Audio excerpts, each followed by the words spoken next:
Welcome back to another LFG Thursday. Today, I'm joined with Kevin Mirko from Coinmetro. But before I give him an intro, I just wanted to give a quick update. It's Thursday.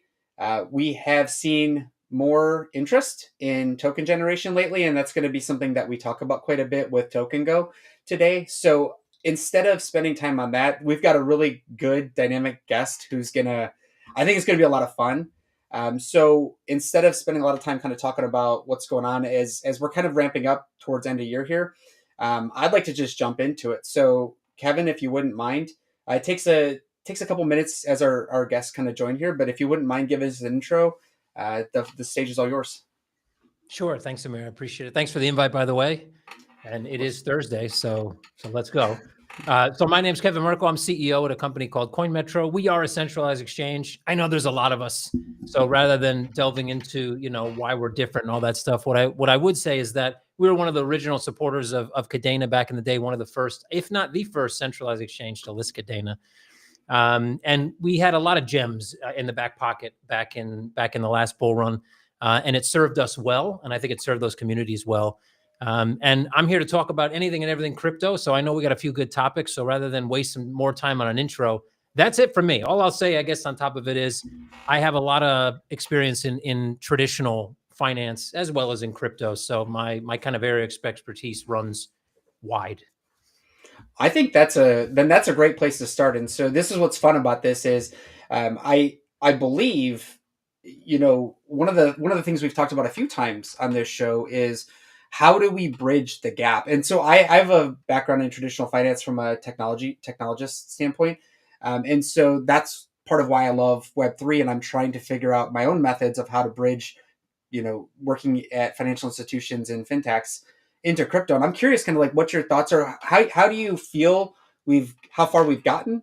And what do you think like an end state would look like? And how good would that or bad would that be for our ecosystems? So if I go back to 2017, the first time I ever spoke about crypto publicly, I remember talking about how I expected crypto from a regulatory standpoint to kind of follow FX. And the long and the short of that is they tell you don't invest. They tell you lose money. They tell you it's all a scam. And then they regulate it. And then they pick apart what they like and destroy what they don't. And that's kind of what when I say they, let's declassify what that means. Let's define that one. I just mean governments at large, right? So regulatory bodies, legislators, whatever.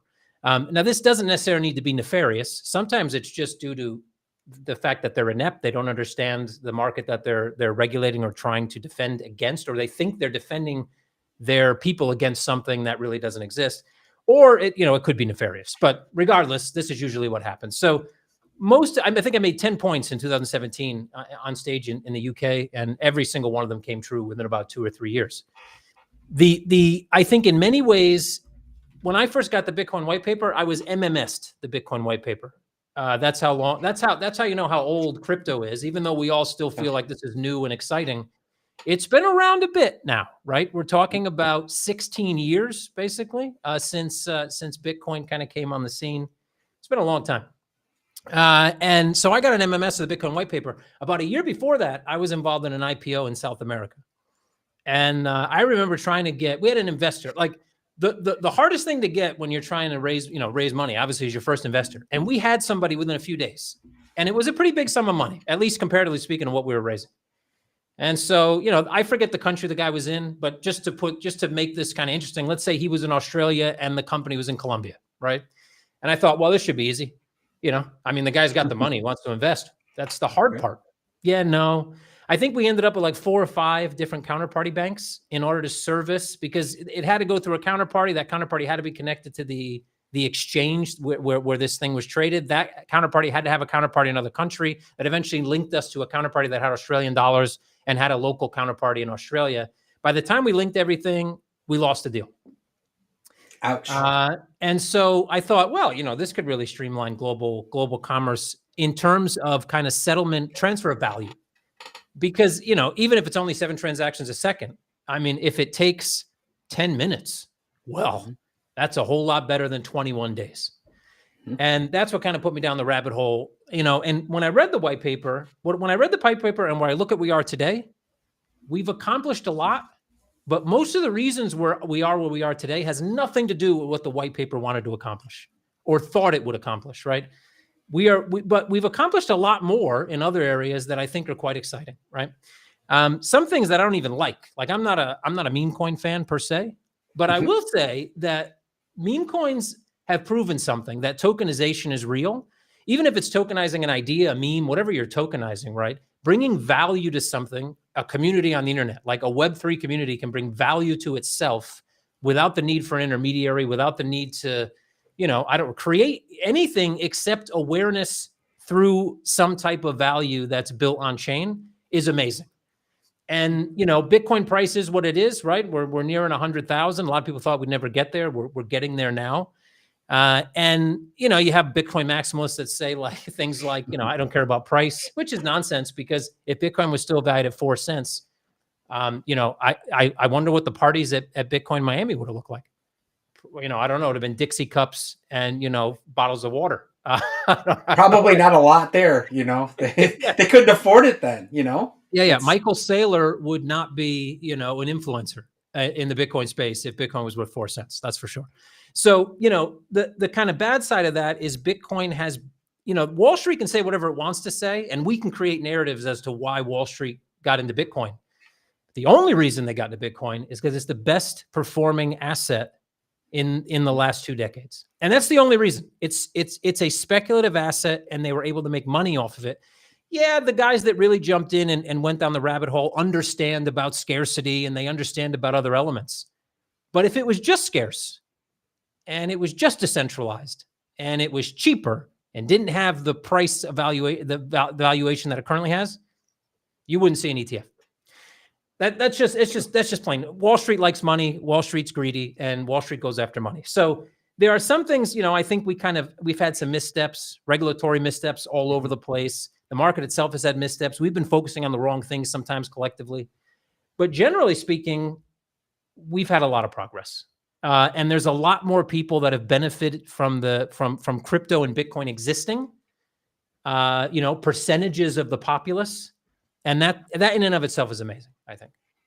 Yeah, and we're here today because of that success, right? And I think not for nothing, one of I've talked about this before, but one of the first projects I worked on, again, coming from the fintech side of the house, was cross-border settlement, right? How could we, doing Western Union, the fees alone just eat you alive. And so imagine you could send your money with no strings attached for pennies on the dollar back to your family that needs it, right? Or to a family member who's sick. Right now, so much of that money goes in fees. And so for me, it's an opportunity there that I still don't feel we've kind of solved, but there you could see the Chases of the world are so invested in this now.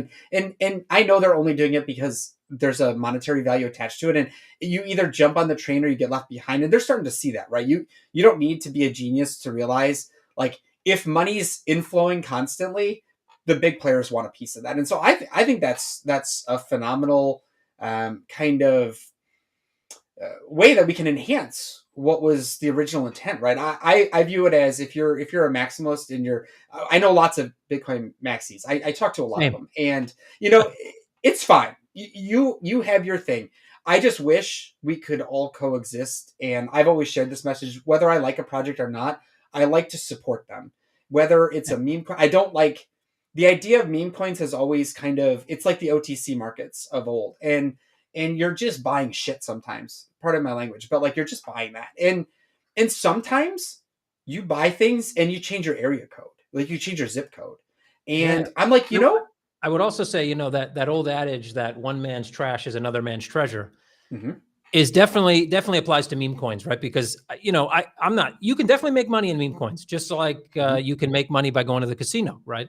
And there are people that are really good at that and can do it on a consistent basis. And maybe those aren't gamblers. I don't know. I don't know what you define. A professional gambler, is that even I know that's a term, but does that really make any sense? Kind of an oxymoron. But the reality is that, like you said, regardless of your personal opinion or whether or not you think this particular theme, whatever, is advancing the market, it absolutely is advancing the market because it means more eyes on the market. It means more people. It means more liquidity. And, to the kind of cross-border point, yeah, you would have thought that was kind of a low-hanging fruit, right? Like you thought somebody would have been like, well, this could revolutionize, sending money. I mean, look at how much money gets sent into Mexico. Look how much money gets sent into the Philippines, Thailand, et cetera, from expats, massive amounts of capital. And yeah, Western Union, I think, has had like 5,000 civil lawsuits over the years and lost every single one. Somehow they're still operational. I've sued them and won.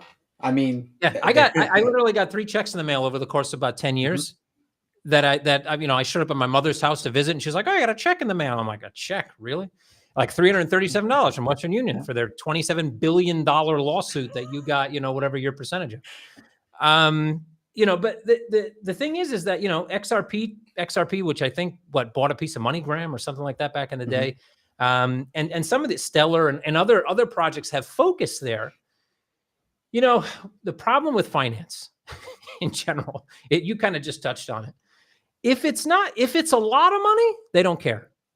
If it's a boatload of money, they may not care. If it's astronomical, life-changing for the guy who already has more money than he can spend money, then they wake up and they look, right? And it's amazing how it'll go from, it's like Jamie Dimon, right? I think it's a scam, it's a scam, it's a scam, it's a scam, it's a scam, it's a scam. Oh, now we own, 16 properties within the space. Oh, and by the way, my bank has, a reserve of Bitcoin.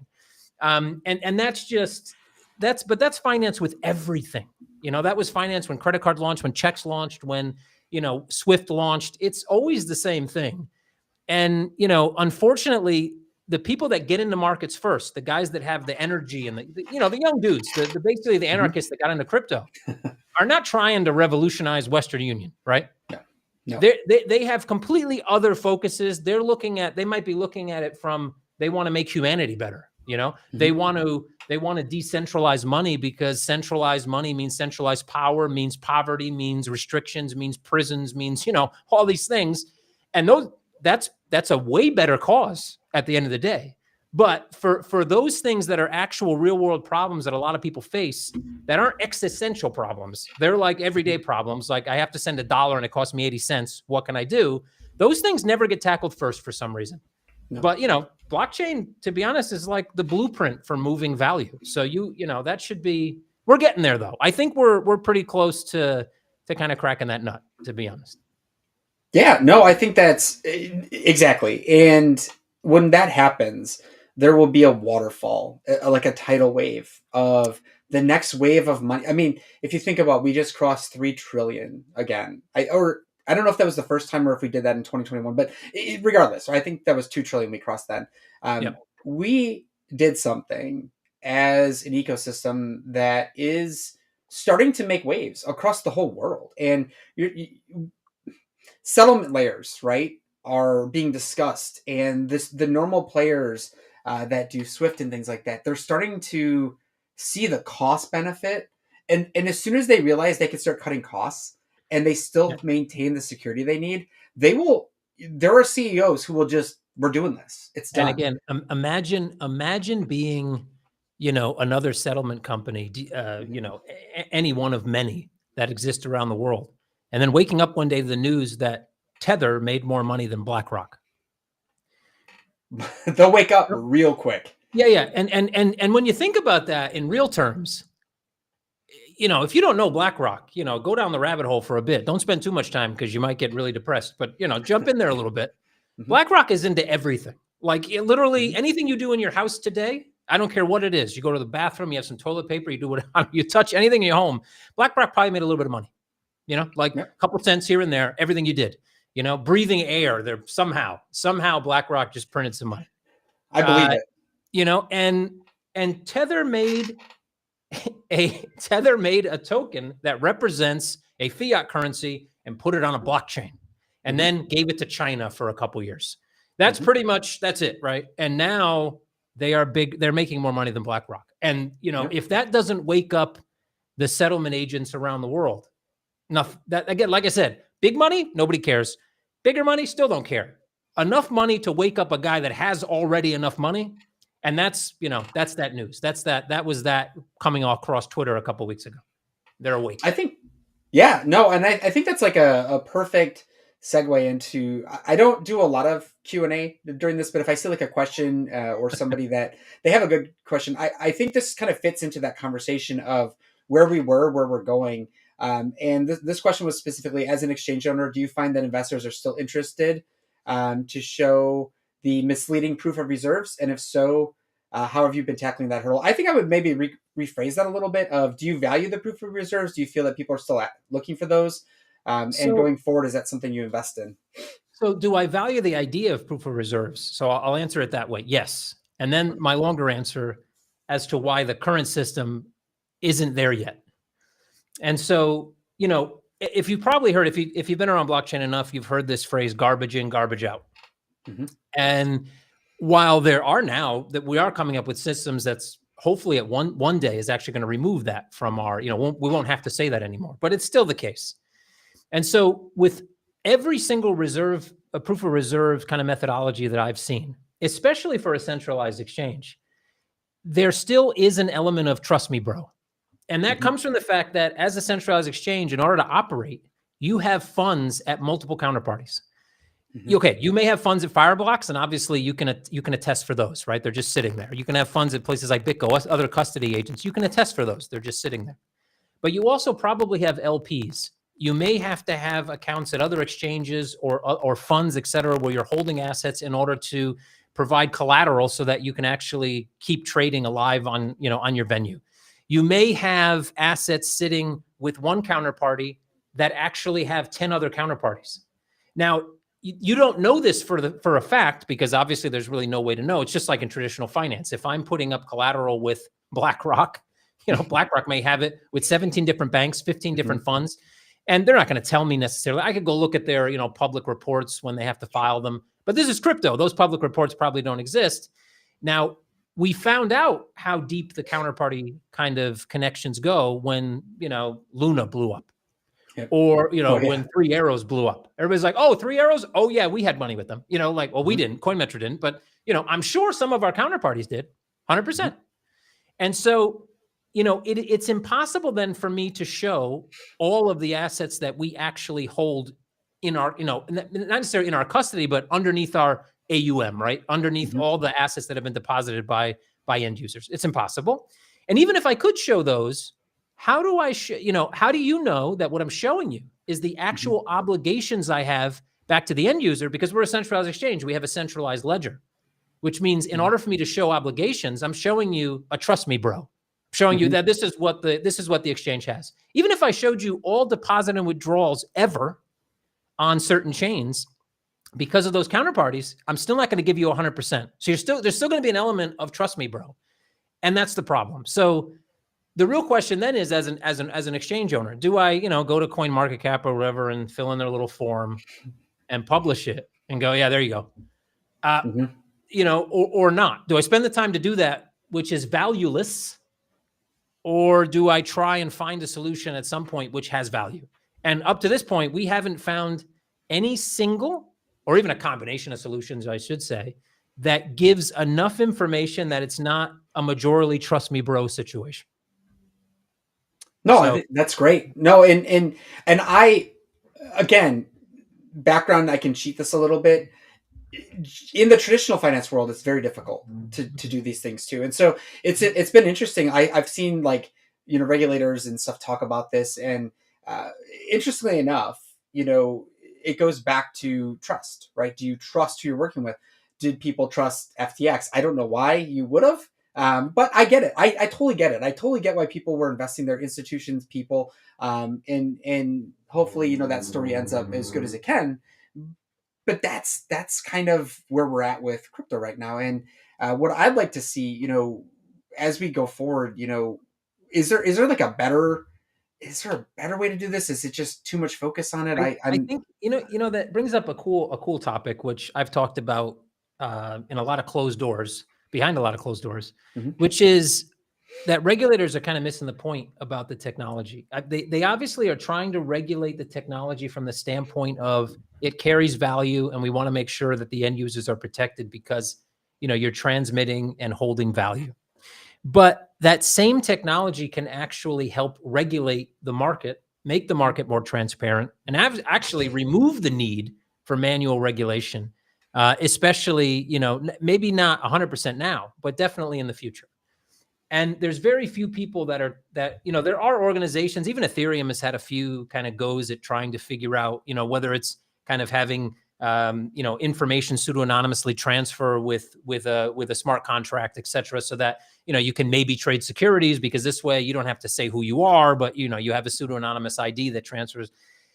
But, no one's really put enough effort behind it yet. And I think, in the future, there will be effort put behind that.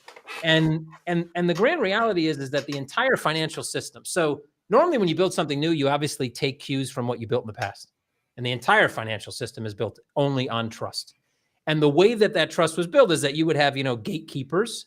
So gatekeepers, usually banks are gatekeepers to the financial ecosystem. The banks kind of figure out who you are. They run checks on where your money's from, whatever. And then once you're in the bank, you're able to, transact within the ecosystem. And that gatekeeper, and it's still very much a trust me bro type situation. But the idea is that the regulator checks, the gatekeeper checks, and the legislation holds everybody in line. All that is a trust me bro scenario, but you kind of have different levels of trust me bro. Yeah.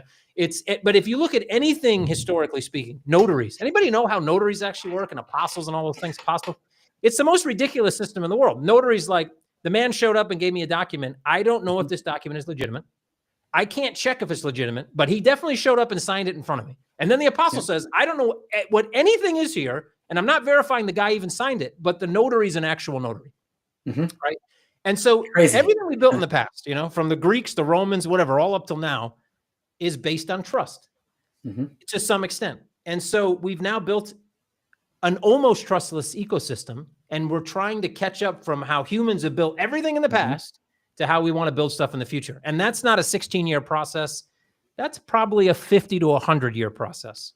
The real question is as soon as the technology is kind of smart enough to evolve almost to a certain extent on its own, whether that's AI agents, et cetera, that process will speed up.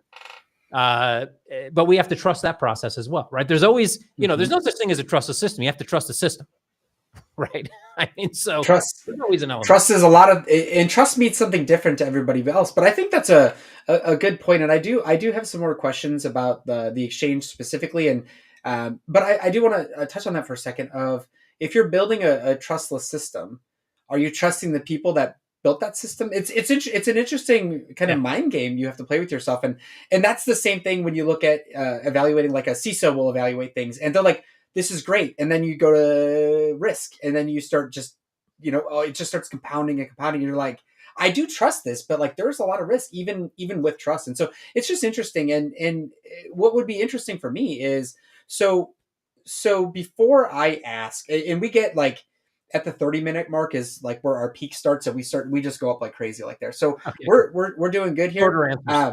Yeah, no, this is perfect. And I think the open conversation and just being able to talk about the environment is so good. And one of the things I always like to ask is, do you have any kind of care in the world about the POW versus POS conversation?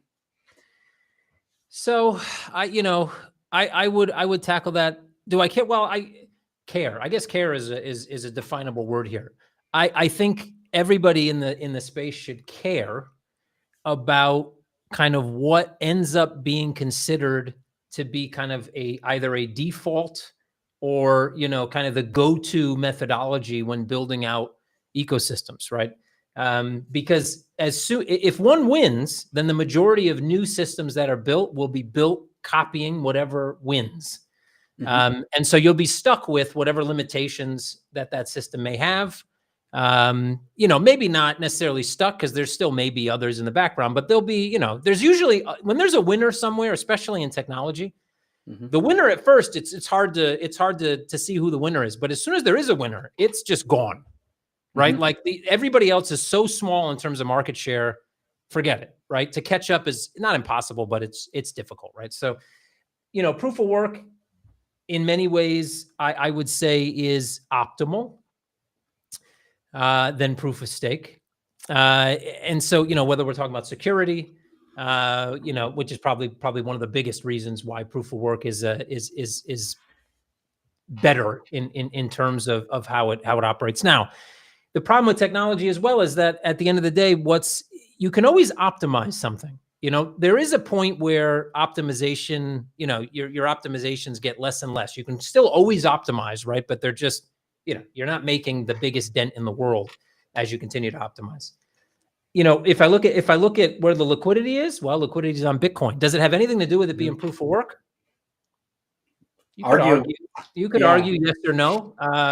And I think there's good arguments, maybe even on both sides of that question.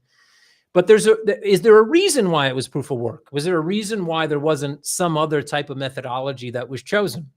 And why was that chosen, right? Again, security probably being one of the main factors here. And when it comes to scalability and things like that, obviously Kadena has figured out a way to make proof of work scalable. Other chains have figured out other ways to potentially make proof of work scalable. So I guess, from being here since the beginning, basically, I'm more on the proof of work side. Proof of stake is interesting for some other reasons. I mean, obviously this idea of kind of, having a stake and being able to kind of have a stake. But at the end of the day, having that stake, there's not much of a difference between owning a stake in something that's proof of work from a high level than owning it because it's proof of stake, right? Still, whoever owns more controls more. And and there were arguments made in the past that proof of stake was more probably fair, but I don't really buy those arguments. I think Ethereum's been grappling with that for a while because there's a negative connotation that these whales control the POS market. And I don't think that's debatable. I think that's normal. I mean, look at who's the biggest investor in pick a company, a traditional company. They control the market. If they sell, price tanks. If they hold enough shares, you're never going to get away from humans, right? So, maybe one day there'll be no humans left. We'll be brains and, I don't know, some AI somewhere. I have no idea. But even then, I guess we'll have some human traits. But, humans are really good at some stuff and we're really bad at others. But while some humans can't recognize a pattern to save their lives, our brains are made to not only create them, but recognize patterns. And that's why we're so cyclical, right? That's why crypto markets are cyclical. You can talk about, you could say it's astrology. I've heard people make so many arguments about this. It's got nothing to do with it. As soon as somebody tells you there's 4-year cycles 1,000 times, it's a self-fulfilling prophecy, right? When enough people understand that. And you can tie that into elections. There's a lot of things you can tie it into, but still, we're cyclical because we're just pattern beings. And because of that, that it generally, when we do anything, we stick to a pattern, and those patterns can be good or bad. Oh yeah. And the word confirmation bias, unfortunately, plays into this too. And I was thinking even like as shareholders, like as majority shareholders, right? You could have a board that gets to decide everything. You could vote, but your vote doesn't really tackle the percent that they own, right? And so I think about like the Ethereum Foundation and things like that. They start to lose and wheedle out control a little bit. And it'll be interesting to see. I'm not positive or negative on it. I think that's going to be a big story to evaluate in a few years from now when they've really, if they can catch up and start to make some inroads at Bitcoin again, because they were getting there, and then the gap is just boom, it's booming again. I mean, if you look at cycles, this cycle so far it hasn't played out, right? But this cycle would be primed for ETH to pick up market share. Whether it does that or not, there's so many things that tie into that. But in terms of kind of, I don't know of a system that humans have created that would allow for something to be fair, not based on ownership, right? So imagine having, you can own as much as you want, but these two guys still have control, even though they own less than you do. Or, the flip side of that, you own a ton, but we're not, you don't have control, but, buy more, please. Buy more of this company, but, you have no say, but continue to funnel your money into it, even if you don't agree with everything they do, but you're never going to have a say in how it can change. Again, human nature. I don't see that happening. So it's very difficult to come up with a system that isn't based on you own more, you have more power. Whether that be proof of work or proof of stake, whether that be the 51% attack scenario on proof of work, or whether it be I own 80% of this of all tokens in existence. So obviously on the proof of stake side, I can vote anything, and I can just be voting all over the place, and no one can stop me. Anytime you add a rule in there that stops them, one, you're kind of getting away from the whole aspect of being decentralized, right? But even allowing someone to own that much would not really be decentralized. So, at the end of the day, it's and then the herd rule, you could do the herd rule where you don't let anybody buy more than, I don't know, one token. Then you have 9 billion people making vote, 8 billion people trying to make a vote on something. You don't do anything because no one can agree on that. Yeah, no, you'll never get consensus. And we see that with DAOs and things like that too, of like, the idea is great, but if you need to check in every 48 hours and actually vote on something, it's difficult when you don't know the group. If you're just all anonymous on chain, I mean, those things become very difficult. But I think this is like a great time. I don't know how much you know about Coinmetro, but I have been using it since Gate.io cut me off as a U.S. citizen. And so it's been a few years. My company uses it, and one of the things I wanted to ask is like, kind of bringing all this back together. I had a question. I don't have a lot of questions that I write down. I had one that I wrote down, and I wanted to ask it, but not in like a boring kind of way. Like, how is Coinmetro different? And I think you could evaluate that in the sea of exchanges. And I'm curious, like, what makes you guys different? And I want you to answer it kind of as like a secondary answer, so you can riff on this as much as you want. From a business targeting business versus like a B2C to B2B kind of channel for you guys, what does that mean for you, like now, long term, and what kind of strategies have you done over time to kind of differentiate yourself? I know that's a lot, but I'd like kind of like a full answer on that. Sure. So I'll start with the differentiating factors. Obviously we're a fintech, so we are almost constantly raising money. Maybe not constantly, but that's just part of the game. So, I get asked this a lot, and depending on who I'm talking to, the answer can resonate or not. And generally speaking, the whole reason that I started Coinmetro, or even before that, my FX brand, was because I was trading. I was trading in FX. I felt I wasn't getting the appropriate level of support or access, no matter where I went. Okay, I didn't have the biggest account in the world, but it wasn't a retail account by any stretch of the imagination in terms of size. And still, I never got answers to questions. I got macro responses. I couldn't get in touch with anybody, no matter what broker I would go to. And the bigger brokers that would handle, let's say, more institutional accounts, for whatever reason, either I was in a state, this time I was in the US at the time, or I was in a country, whatever, that I couldn't open an account in, or, whatever. There was a myriad of, or they simply didn't accept accounts from retail traders, regardless of the size, right? So I was stuck with a conundrum. So that led me down the path to open a brokerage. And it's the same reason when I transitioned into crypto that I wanted to kind of do the same thing. And that's about, it's easy to say, great customer support. And most people, well, not most people, many people will kind of shrug and go, yeah, well, I've only contacted support where I am twice, where I'm like, well, how'd that go? Well, terrible, whatever. Have you ever had an issue where you got locked out of your account? You thought you might be hacked. There was something wrong with your balance, and then somebody goes, yeah. And what happened? Oh man, nightmare. It took 3.5 months. They locked my account. My account was closed for no reason. I couldn't get in touch with anybody. I had to like Google an email address from, who knows where. And then that person didn't even respond. Didn't work there anymore, whatever. So, from all financial institutions I've ever dealt with, I could count on half a hand how many times I like hung up a phone or said, wow, that person actually went out of their way to try and solve my issue. Whether I had a big account, small account, whatever, not even had an account yet, was trying to open an account. And this guy went out of his way, maybe twice, maybe 3 times. And, I'm approaching 50, right? So, I've been around a while. Not many times that's happened. And so I would say core differentiator number 1 is client support. That doesn't mean everybody has a great time when they come and talk to us, right? I mean, there's always going to be those cases we can't help out or whatever, and that happens. But generally speaking, I think it's the best support in the industry. And we put a lot of effort to make sure that's the case. On the other side of that, I think, we talk about proof of funds, and a broader topic about that is just transparency in general, being open. Running a business inside of a community, I got to tell you, is rough. Yes. I had hair in 2017, and a pretty decent amount of it, and I don't anymore.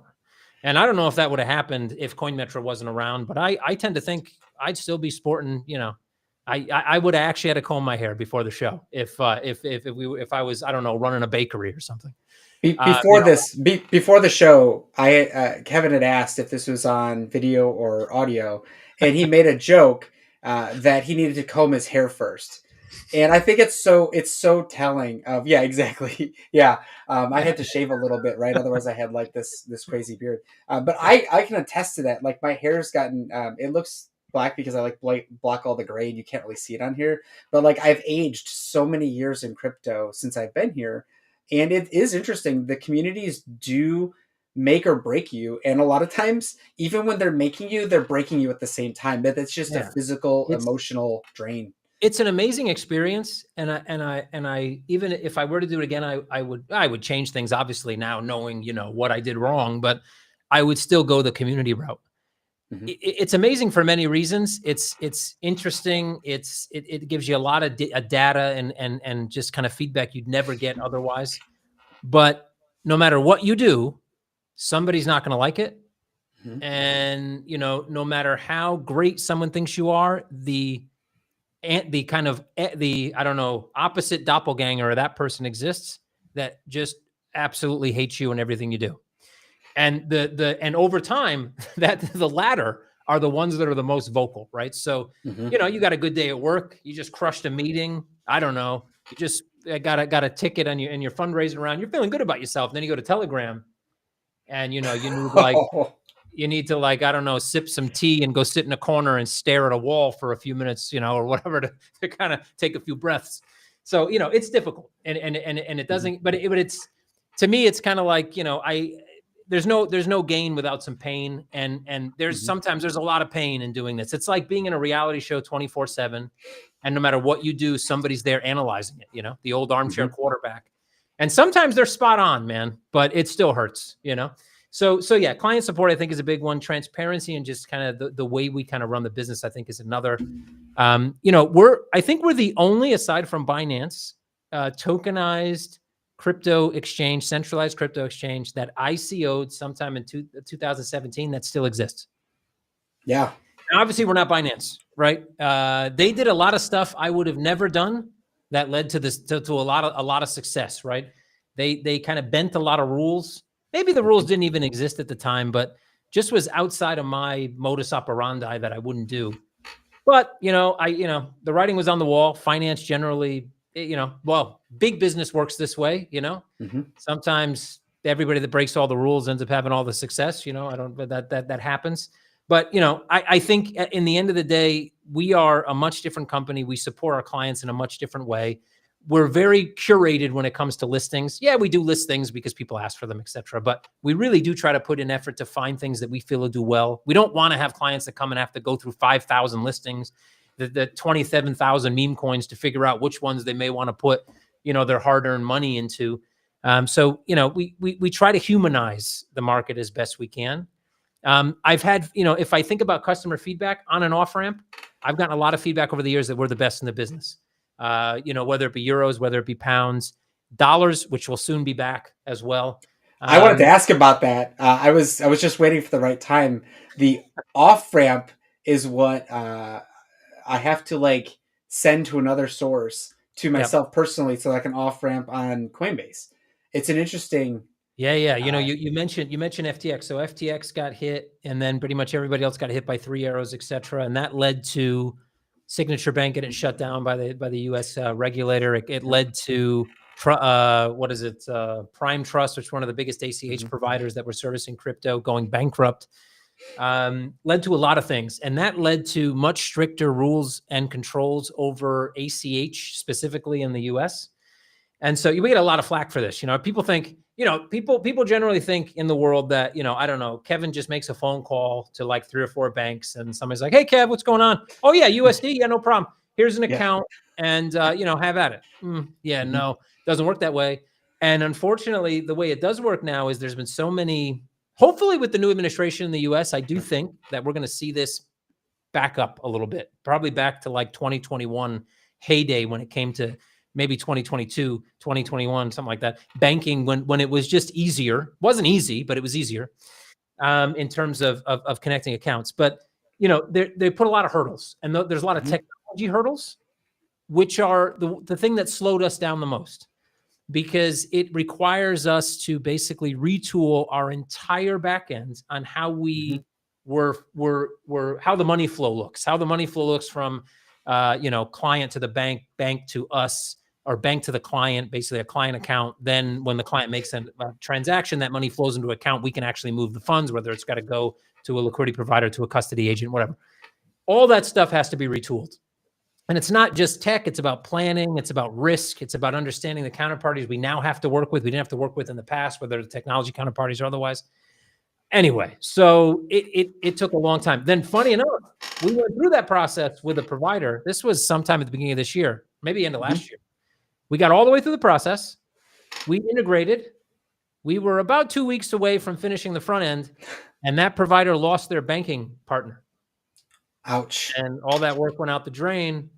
And now we're That's a back. very common story in our industry. Unfortunately, And it's so, yeah, yeah. it's a minefield, and I get, just today I was having a conversation in a Telegram group when talking about kind of, I've heard so many people tell me over the years, not in crypto really, but also here, like, um, if I had, I would have, whatever. It's Mhm. Yep. the classic armchair quarterback, but also kind of things like, I would have done this differently. Or even when they ask me like, oh, if you know now, if you know now, if you knew then what you know now, would you have made different decisions? And my answer to that is always, well, no, because I can't know now I Yep. mean, the question is ridiculous, because I knew everything I knew then, and I made a decision based on what I knew then. Yep. If I knew now, well, what scenario does that ever happen, right? So this question is kind of a loaded question, because unless you have a time machine, which unfortunately I don't. If you do have Mhm. one, though, please DM me, because I'd love to have a conversation. I don't, unfortunately. But But no. it's difficult, right? So you combine that anyway. Getting kind of every move you make seen live by a community is rough, man. It's like running around naked all day with a camera on you. You don't know where to hide Mhm. sometimes. But anyway, I wouldn't change it. I don't think, to be honest. I think it keeps us on our toes and pushes us to be better, which is at the end of the day what everybody wants, I guess. So there will be at some point here another option, and I agree from a regulatory standpoint. If as long as we get clarity, I think that's where a lot of the traditional finance companies have to be so careful with the FDIC and the OCC. They don't want to get slammed. They don't want to get slammed by the SEC if they're public. It's just so many things that they have to contend with. Where even if they make money off of it, you can just get yourself in so much trouble. And so, is that then there's other people you're looking at then evaluating? Is that what I understood? Like to be able to provide USD off ramp again?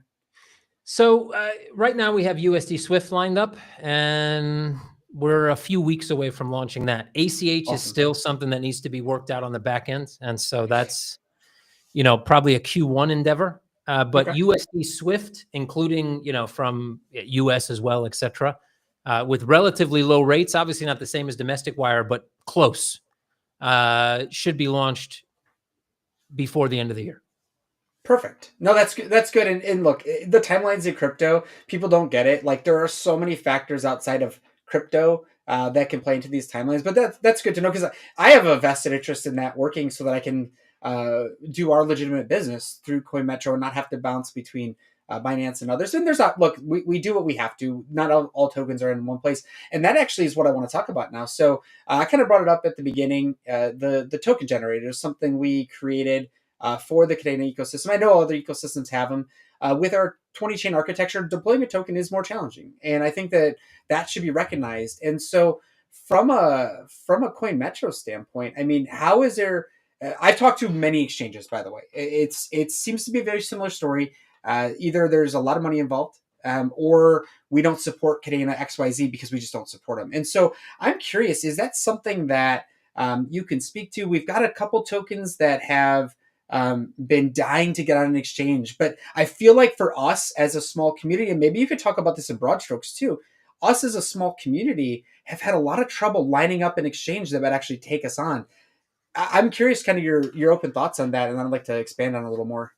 I don't know if you or any of your listeners saw Arthur Hayes's blog posts a couple weeks ago, I think maybe a month ago, maybe slightly more than that, about like Binance listing fees, and kind of shedding a bit of light onto what for most people in the industry is a mystery, right? Because they just, and that led to a Twitter thread about Coinbase listing fees. I think Brian Armstrong coming out and said they don't charge listing fees, and someone saying, "Well, you asked me for 48 million, or whatever."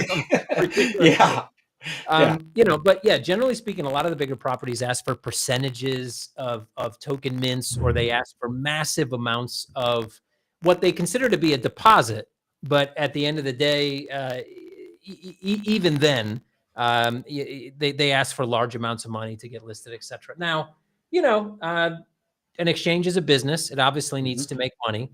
And those fees are generally, I guess, coordinated or correlated, I should say, to the size of the venue you're trying to list on, right?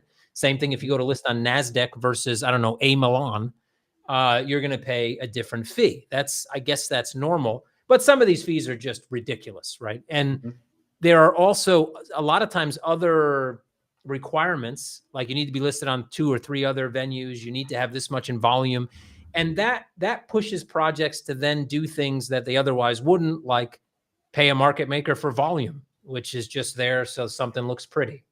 And we all saw what happened with that with the SEC just recently when they hit finally. I mean, it took a long time for that to happen, but finally the SEC finally probably thrown out a lawsuit that may actually make sense. I mean, I don't, I read through the charging documents. Whether or not all those things are true, we'll find out, I guess, during trial. But at least it's something that, kind of makes sense. We all have talked about for years about how volume is not necessarily real within crypto, at least not 100%.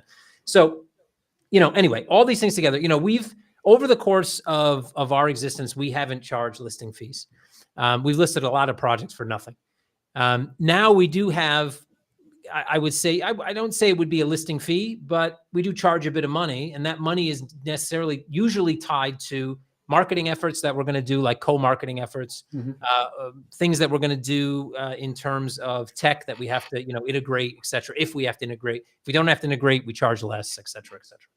Makes sense. We don't charge a massive percentage. We don't charge a massive fee either. In comparison to even platforms like MEXC, it is a small percentage of what they charge as an upfront fee. Our goal really is to get projects, like I say, for the most part, curated projects that we think will do well. Now, to the question of the token generator, I've been for a while now, seeing things like, what's it called? Pump Fun or whatever it's called. Yeah. Yep. First time I was introduced to that, I took a look and, I thought this is fun. I don't know. Yeah. Right? Yeah. But anyway, I had a look and I was like, well, this is, there's, I don't know how many hundreds of thousands at that point, meme coins that have popped up on Solana. For the chain itself, it's great because at the end of the day, it means, TVL is rising. So that's cool for them. And it'd be cool for Kadena as well in that instance. So, I started thinking about, well, what is Coinmetro's future, right? I'm not a big meme coin fan personally. I've talked about that already. But in terms of showing, I'm a big fan of community. I'm a big fan of creating value. I'm a big fan of allowing communities, projects, businesses to be able to create value that they sell for fair value in order to promote their business, bring in capital, et cetera. And when I think of it from that angle, that's essentially what a meme coin is. Okay, it's not a business, maybe it might turn into one. But what it is it's a community trying to place value behind their community, and that may be through, the depiction of a meme.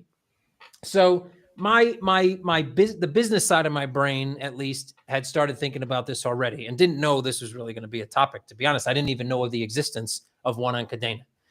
We've talked about in the past about listing Kadena projects because we were, I think, the first and for a while the only exchange that had written to all 20 chains. And we had problems in the past because when people started picking up Kadena and when other exchanges, people were sending to chains that didn't, that they hadn't written to, and like, oh, your funds are lost. And we had to actually help people recover funds that were sent to quote unquote the wrong chain. And that lasted for well over a year. And so I guess the end result of that is I'm open to discussing how we could assist the Kadena community in bringing in TLV. So bring Mhm. or yeah, total TLV, Mhm. total lock value. How to increase that, and also how to provide a place for people in these communities to be able to trade those assets. Mhm. Would there potentially be some limitations, or I don't know. From a regulatory Mhm. standpoint, I honestly think even under things like MiCA, I'm not sure meme coins are generally an issue. Mhm. Um, Especially if the generator creates them using the algorithm is very clear and specific, and Mhm. so we're not adding in utility functionality that may end up being viewed as a security. So I guess, I'm open to it. I think it would be an interesting conversation, and I'm open to exploring potentially even having some type of automatic bridge at some point where you can launch a token. As soon as it reaches a certain amount of TLV, it's automatically launched. We have market maker support, so we could talk to market Mhm. makers that they can automatically start to, build a book with actual liquidity around that asset as soon as it hits a certain amount of locked value. So yeah, I think it's interesting, and the way the market's going, I don't see this type of activity necessarily going away unless regulation starts to cripple it. But right now, I don't see that on the horizon, at least, especially not in the U.S. At Mhm. least for the next foreseeable future. I think that's great, and I understand. So when I asked it, I knew I kind of had an idea, right? I have talked to a lot of exchanges, and the MEXC one's an interesting one, right? And they've changed their model recently, and I know they're trying to attract people, but I'm almost wondering if it makes sense. And we've got a smaller community than we did in 2021, right? But we're we're trying. We're trying to increase TVL on chain. We're trying to TLV makes sense too, and trying to give a place for us to be successful. And I feel like because of maybe what's happened in the past, because we haven't hit that stride, it's very difficult for these projects to even want to launch here. And so if we had somebody, and I'm not saying to partner with, but essentially to partner with, if we as a community, as Kadena, had somewhere to just funnel people, right? I think what you would see, right, the benefit is you would have that tighter knit community that wants to actually be there, that will use your exchange for other things. And we will see, like everybody, we will see growth as the markets turn up for altcoins and things like that. Yeah, We'll see it, whether we do things right or not. It'll happen. And so, I think at the end of the day, a token generator, there are assets with their own mainnets that really yes. what they do is generate tokens, right? Mhm. At the end of, I said from 2017, I still remain kind of by that, by what I said, in that one of the biggest things that crypto will bring us is tokenization, Mhm. because it allows to kind of create value in places where it was almost impossible to create previously. And it unlocks liquidity because of that. And, financial professionals, just like they didn't look at the broader crypto markets as liquidity, let's say even a couple of years ago, 6 months ago, some of them, but definitely not years ago. They're absolutely not looking at meme coins in that light right now. Mm-mm. But if you think about the amount of total value locked in meme coins and where that value comes from, that for the most part, yes, there are VCs, both small and large, that have started to pump and dump meme coins. That happens, right? And that's Mhm. just the nature of the beast. But the vast majority of that liquidity comes from retail, and comes from a retail market that will not be putting money in this cycle or next or the one after, probably, in assets like Bitcoin, because they feel it's too expensive now, and they don't necessarily understand the math that if it goes up 100%, you put in $1, you're still getting 100% of a return. It's just too expensive now, so they look for lower priced assets, and that's not going to change. It's almost like either your first step in is going to be through something like a meme coin because your taxi driver tells you about it, your mother, your father, your uncle, whatever, your brother, or it's once you master how these markets work, you end up in meme coins because you're able to make money on them. So you put some discretionary money in the meme coin, 10%, Mhm. 5%, 2% of your portfolio, and you're discretionary, having fun, but also trying to make a bit of money. And there's a ton of liquidity there. And if regulation was geared towards not making markets smaller on the idea that that will actually protect the end user, but actually making markets more liquid in the idea that that will protect the end user, we would have a completely different market right now. In fact, a lot of the money that's flowing into Bitcoin right now might actually be in meme coins.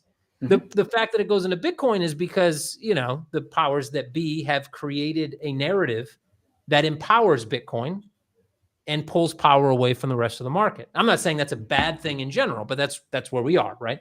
So I think if you have a token generation system and you have a backbone that can scale, then you have the ability to go from meme coins into tokenization of debt, tokenization of equity, tokenization of lots of different things, RWA, like everybody says now, real world assets. And that's powerful. And it doesn't really matter where you start. No, you know, no.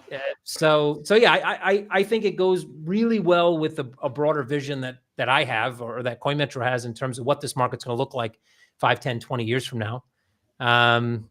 And, you know, I've liked to support KDA since the beginning. We supported them on their original bonding program. Yep. And that was really good for us, and also really good for the Kadena community.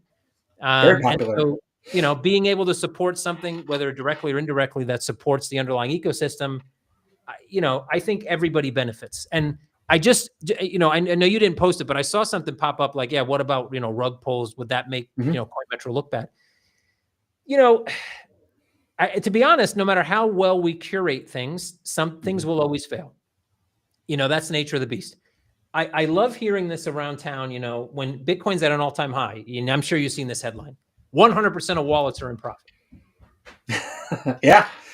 Yeah, no, actually, that is a lie. It's a bold-faced, ridiculous lie, because one, you have wallets that had Bitcoin and no longer have it, and you also have wallets that have a mix of Bitcoin they bought now, Bitcoin they bought earlier, etc. Bitcoin that they bought and sold earlier for a loss.